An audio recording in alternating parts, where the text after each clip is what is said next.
স্বাধীনতার জন্য বছর পরও মজুরি বৈষম্যের শিকার নারীরা।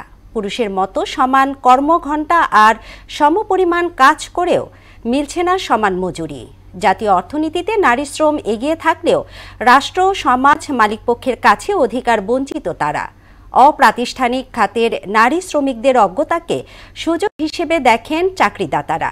এমন পরিস্থিতিতে আজ পালন করা হবে আন্তর্জাতিক নারী দিবস। উষা ফেরদৌসের বিশেষ প্রতিবেদন।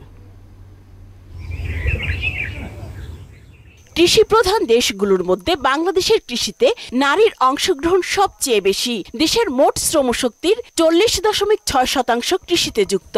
এর মধ্যে 18.3% নারী। কৃষিতে নারীর সংখ্যা শতকের ঘর থেকে কোটিতে পৌঁছে গেছে। এরপরও মজুরির ক্ষেত্রে ব্যবধান দ্বিগুণ। সমান মজুরি দেয় না, পুরুষের তো সমান মজুরি দেয় না। 400 পরে 300 পরে ছেলেদের ওরা 1000-1500 টাকা করে নিয়ে যায়। পুরুষকে 800 দেয়, মেয়ে 400 দেয়। দেশের প্রাণী সম্পদ খাতেও বাড়ছে নারীর অংশগ্রহণ। বিশ্বব্যাংকের প্রতিবেদন অনুযায়ী এ খাতে নারীর অংশগ্রহণ 88.2%। তবে অংশগ্রহণ বাড়লেও নেই মূল্যায়ন। নারীদের তোর মূল্যায়ন নাই, আমরা কামলা, তো ওদের কাছে কিছু না, আমাদের কোনো দাম আছে না। ন্যায্য মজুরির ক্ষেত্রে বঞ্চিত হচ্ছেন ধানের চাতালে কাজ করা হাজিরা ভিত্তিক নারী শ্রমিক।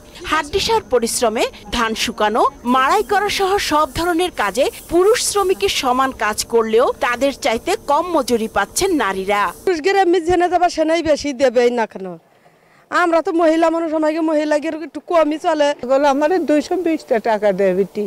এই যে দান নামাচ্ছে গাড়ি থেকে, এত টাকা দিব, বকশিস দিব। নির্মাণ খাতে শ্রমিকদের দুর্দশাও যেন দেখার কেউ নেই। শ্রমঘণ্টা, কাজের ধরনও পুরুষের মতো, কিন্তু মজুরির বেলায় যত বৈষম্য। পুরুষ মানুষের হলেই বেশি, মহিলাদের কম। সব জায়গায় এটা তো নতুন না, মনে করেন এটা তো বেশি দিব না, পুরুষের থেকে কম দিবই। বিশ্ব অর্থনৈতিক ফোরামের প্রতিবেদন বলছে দেশে লিঙ্গভিত্তিক সমতা এখনো প্রায় 28%। অর্থনৈতিক অংশগ্রহণ ও সুযোগের ক্ষেত্রে নারী পুরুষের বৈষম্য এখনো 56%। শ্রমশক্তিতে নারীর অংশগ্রহণ বাড়লেও মজুরি হতাশাজনক। কষ্ট হলে কি হবে, ধরো তো মহিলা পুরুষের তো সমান অধিকার দেয় না কাজে। আগে যা দেয় তাই নিয়ে কি করবো? তারা কয় যে আশেপাশে খোলায় যা দেয় আমরা তোমাকে তাই দিই। প্রতিবেদনটি আরো বলছে নানা ধরনের নির্যাতন এবং মজুরি বৈষম্যের কারণে কর্মক্ষেত্র ছাড়তে বাধ্য হয় 60% বেশি নারী। কম মজুরিতে নারীদের শ্রম কেনার প্রতিবাদে সৃষ্টি হয়েছিল আন্তর্জাতিক নারী দিবস। অথচ একবিংশ শতাব্দীতে এসেও মজুরি বৈষম্যের শিকার নারীরা। তাদের প্রশ্ন, তাদের এই আর্তনাদ কি নীতি নির্ধারকদের কান পর্যন্ত পৌঁছাবে?